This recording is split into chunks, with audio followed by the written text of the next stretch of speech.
Bismillahirrahmanirrahim. Assalamualaikum warahmatullahi wabarakatuh. Perkenalkan, nama saya Faisal Ridwan Siregar. Saya dari kelas IF 4106. Di sini saya akan menjelaskan laporan tugas besar machine learning saya, yaitu klasifikasi dan clustering. Nah, sebelumnya saya menjelaskan apa itu klasifikasi dan clustering. Nah, clustering itu adalah, bisa disebut juga klasterisasi, adalah metode pengelompokan data. Jadi nanti ada satu centroid yang akan mencari bagaimana dia menjadi suatu cluster atau menjadi satu kategori. Nah, dan klasifikasi adalah bisa didefinisikan juga sebagai proses memprediksi kelas atau kategori dari nilai yang diamati atau titik data yang diberikan. Jadi nanti ada suatu data lalu dicari dia kelas mana, dia kelas mana, dia kelas mana gitu. Nah, dan hasilnya adalah sebuah akurasi. Yang selanjutnya, permasalahan. Nah, permasalahan yang saya dapat adalah terdapat sebuah dataset yang berisi data tentang use cars sebanyak 20.001 baris dan 26 kolom data.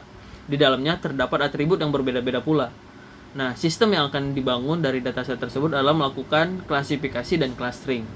Nah, dalam hal klasifikasi, saya menggunakan 3 metode, yaitu Decision Tree Model, Random Forest Model, dan KNN Model. Sedangkan untuk clustering, saya menggunakan K-means clustering dengan berbagai ukuran K yang berbeda. Nah, sistem yang dibangun melakukan beberapa proses, yaitu eksplorasi, persiapan data, termasuk split data, dan juga pemodelan serta eksperimen dan juga evaluasi. Selanjutnya, analisis masalah. Dalam proses klasifikasi, masalah yang didapatkan adalah menentukan kelas yang harus dipilih. Nah, di sini saya memutuskan untuk memilih atribut full sebagai atribut kelas, yaitu memiliki fitur gas, diesel, other, non, electric, dan hybrid. Itu data sebelum di cleaning. Jadi sebelum di cleaning ada mempunyai 6 fitur, termasuk non tadi. Nah, dan terdapat 20.000 baris data yang memiliki 25 atribut yang berbeda. Menggunakan atribut full karena setiap mobil kemungkinan mempunyai full yang sama. Jadi bisa jadi dua model namun fullnya sama. Nah, sedangkan dalam proses clustering, masalah yang didapatkan adalah menentukan fitur atau kolom yang digunakan untuk membuat plot pembagian titik clustering. Dan saya memilih atribut model dan manufaktur karena setiap model dan manufaktur memiliki hubungan yang saling terhubung. Jadi setiap manufaktur bisa jadi modelnya sama, setiap model juga memiliki manufaktur yang sama, begitu. Oke, selanjutnya eksplorasi dan persiapan data. Nah, untuk hal ini saya langsung ke demo code karena memakan waktu yang banyak. Oke, jadi yang pertama itu kita masuk ke klasifikasi. Nah, di sini saya udah menjalankan klasifikasinya. Nah, di sini saya pertama mengimport ada hal-hal yang diperlukan, lalu saya lakukan membaca data use cars. Nah, di sini data use cars yang telah dibaca seperti ini. Nah, lanjutnya saya melihat isi total dataset. Nah, jadi ada 20.001 dan 26 kategori, 21 baris dan 26 kolom gitu. Nah, saya asumsikan tadi full menjadi kelas. Jadi ada 6, 1 2 3 4 5 6. Nah, di sini datasetnya belum dibersihkan. Nah, lalu saya lakukan cleaning data. Nah, cleaning data saya menggunakan 3 cara, yaitu memeriksa nilai yang 0, lalu menggantinya dengan 0, menghapus fitur yang tidak ada hubungannya dengan class pool, memeriksa nilai yang punya kategori, lalu melakukan p-transform. Nah, selanjutnya saya lakukan yang pertama tadi, memeriksa nilai yang 0 dan menggantinya ke 0. Jadi saya periksa nilai 0, di sini ada 0, semua banyak datanya. Lalu saya ganti dengan bilangan bulat 0. Nah, di sini ada satu data yang belum saya ganti, yaitu full. Nah, di sini full jadi saya tidak ganti, namun saya hapus kolomnya setiap ada yang 0. Kenapa? Karena dengan hal tersebut bisa mempercepat komputasi perhitungan dan mendapatkan akurasi yang lebih tinggi. Dan saya melakukan menghapus fitur yang tidak ada hubungannya dengan kelas, yaitu full. Jadi semua yang tidak berhubungan dengan full, jadi saya hapus gitu. Karena tadi juga mempercepat komputasi dan menambah akurasi yang lebih tinggi. Jadi di sini sebelum berhasil clean, nah di sini datanya masih 0, tapi tidak ada data yang none atau 0 lagi.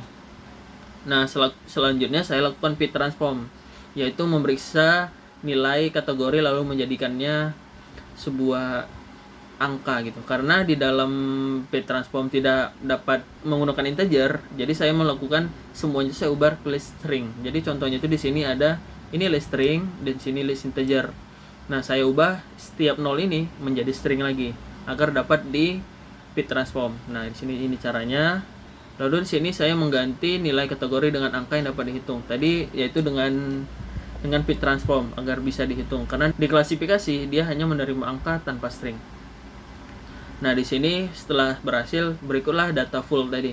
Jadi gas, diesel, other, elektronik, dan hybrid. Tadi sudah menghapus none-nya.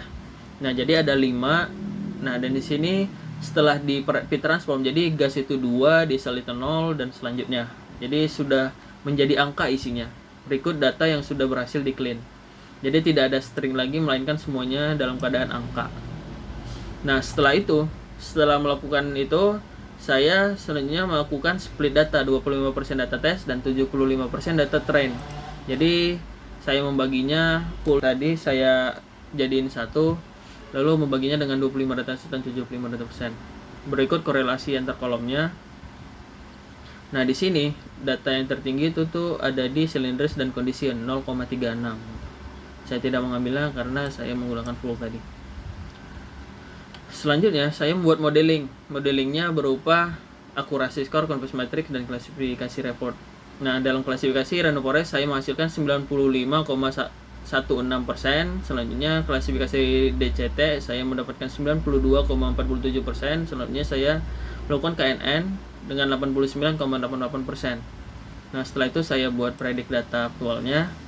Sini karena lumayan banyak yang sama, karena 95% sekian. Selanjutnya saya melakukan validasi, yaitu dengan k-fold cross validation. Nah, di sini saya melakukan cross validation dengan mendapat hasil main-nya itu 94,5 di sini, dan rentangnya itu adalah kayak overfit ya. Oke, selanjutnya clustering kurang lebih sama. Saya membacanya dahulu. Selanjutnya saya cleaning data yang memberi ke 0, mengubah nilai dalam list menjadi string tadi agar bisa di fit transform. Lalu mengambil 2 fitur untuk lakukan clustering. Jadi kurang lebih sama. Namun di sini saya mengambil 2 fitur, model dan manufaktur tadi dengan alasan yang sudah dijelaskan. Nah, di sini saya menggantinya menjadi saya lakukan scalar menjadi rentang 0 sampai 1. Jadi di sini ada hasil ini tadi saya lakukan scalar tadi. Nah, di sini saya menggunakan K-means-nya ini seperti ini. Terus fungsi untuk mengeluarkan hasil dari output data tadi ini hanya pengeluaran manufaktur di K4. Selanjutnya saya menggunakan elbow method menentukan cluster berapa, K berapa yang paling optimum. Nah, di sini saya mendapatkan K4. Ketika saya percobaan, saya menggunakan K3, lalu K4, lalu K5. Nah, di sini hasil dari K3 yaitu segini. Lalu saya keluarkan hasil K4 tadi senilai segini hasilnya, dan saya keluarkan lalu 5. Nah, begitu. Namun ketika saya lakukan elbow method, hasil clustering yang bagus menggunakan K4. Jadi saya memilih K4 yang lebih bagus. Di sini seperti ini. Artinya terbagi rata gitu. Itu untuk demo code-nya. Selanjutnya masuk ke kesimpulan. Nah, dari hasil percobaan clustering dan klasifikasi tadi, saya mendapatkan hasil yang baik. Dari proses sistem klasifikasi, random forest mendapat besar akurasi 95,12%. Dengan besar segitu merupakan hasil akurasi yang sangat bagus. Namun saat melakukan cross validation mendapat hasil yang overfit tadi karena 94, dan plotnya itu naik turun gitu. Kemungkinan permasalahan didapat karena salah pemilihan kelas. Nah, dalam proses clustering menghasilkan nilai dan persebaran yang bagus.